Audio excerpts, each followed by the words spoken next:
you like to sleep? On your back? On your tummy? Or maybe on your side? Do you know how ducks sleep? Hello everyone, I'm Kathleen Pelly. Welcome to Journey with Story. Today's episode is a story from China that explains how ducks like to sleep on one leg. Yes, you heard me correctly. Ducks will often sleep with just one leg on the ground and the other tucked up at the side. It keeps them warmer and it gives the one tucked up leg a chance to rest, and so they may switch out which leg is tucked up during the night. Before we begin, a huge thanks to Emily, who wrote this lovely review of our podcast.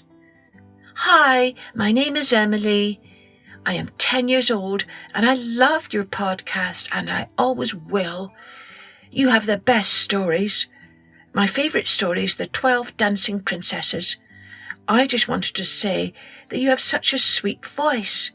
May I be in a shout-out in one of your next episodes? And if so, could you tell everyone I said hi? Well, thank you, Emily. How wonderful to hear from you. And thank you for your kind words. And thanks to all of you who have been rating and reviewing our podcast. If you haven't already done so, can you take a moment today to rate, review, and share this podcast with others? Thanks ever so much. Now, let's take a journey with why ducks sleep on one leg.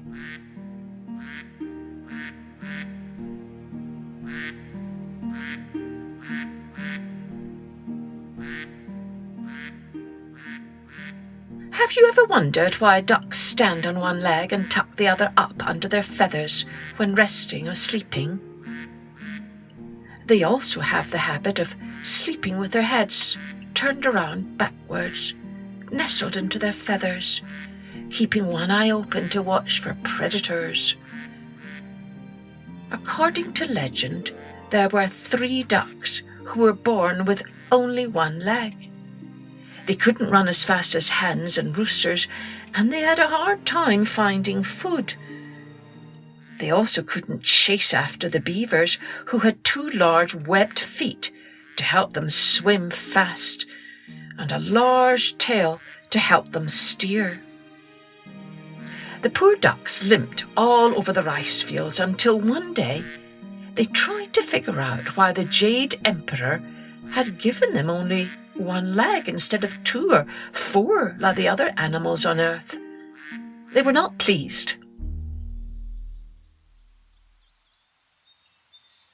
What's the matter with the Emperor? Did he make us this way on purpose? Or did he just forget to give us the other leg? Asked the youngest duck.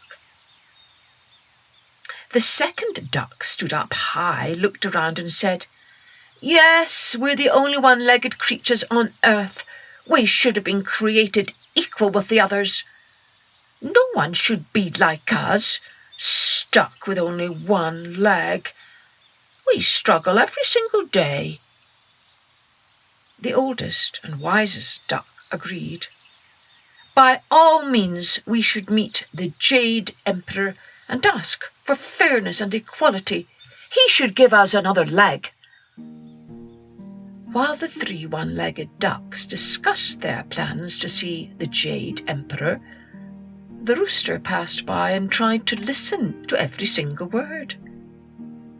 The ducks wanted to know where to find the Jade Emperor so that they could bring a grievance.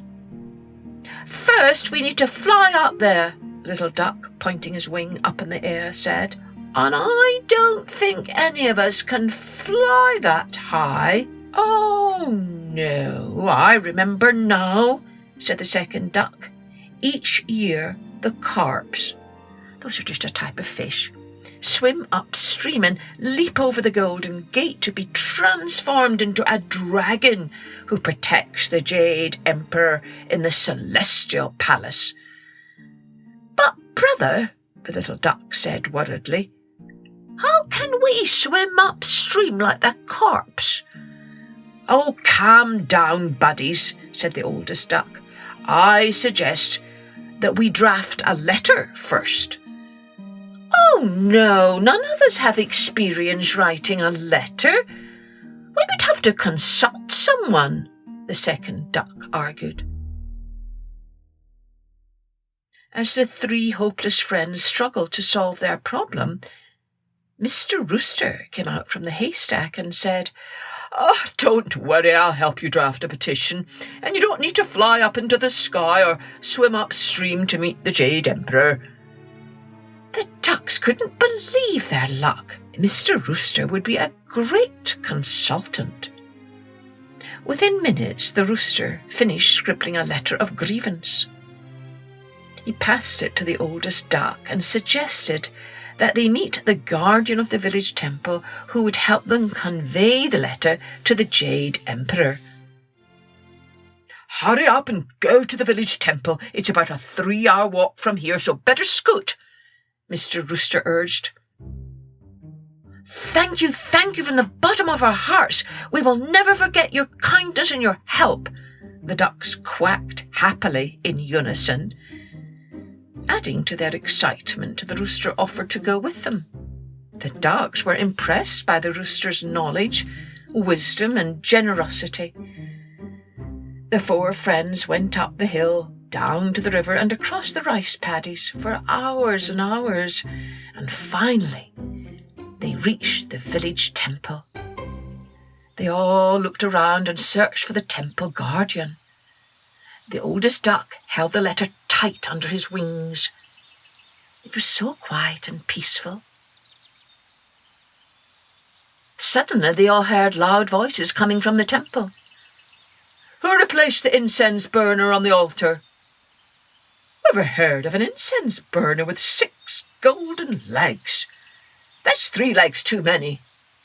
The temple guardian shouted angrily to his servant, "I don't want to see these extra 3 legs. Please remove this burner right away." 3 extra legs? The little duck shouted happily, with no notion of what an incense burner was. "Hurry up! Go ask the guardian for these 3 extra legs."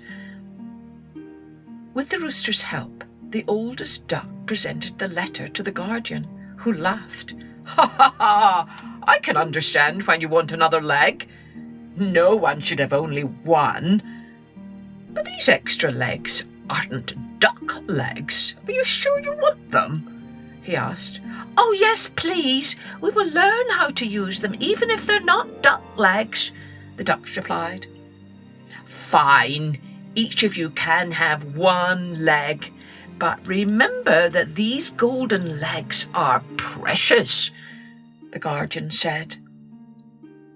With joy and excitement, the ducks thanked the guardian and quickly attached the golden legs to their bodies. Since that day, the ducks were overjoyed to have 2 legs like other animals. They could run as fast as the hens and the roosters, and they could swim along with the beavers. To be safe, they stuck their golden leg into their feathers so no one could steal it, and stood on 1 leg when resting or sleeping, and always kept an eye open, because you never know who might want to steal a golden incense burner leg.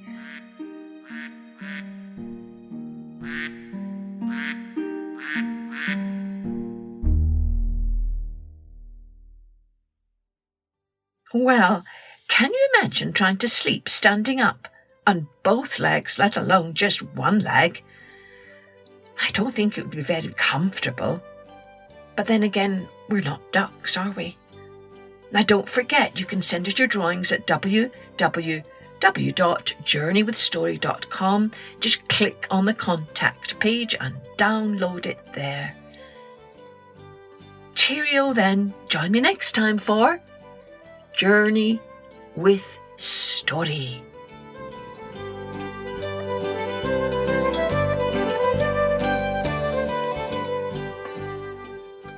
Music and post-production was by Colette Jonas.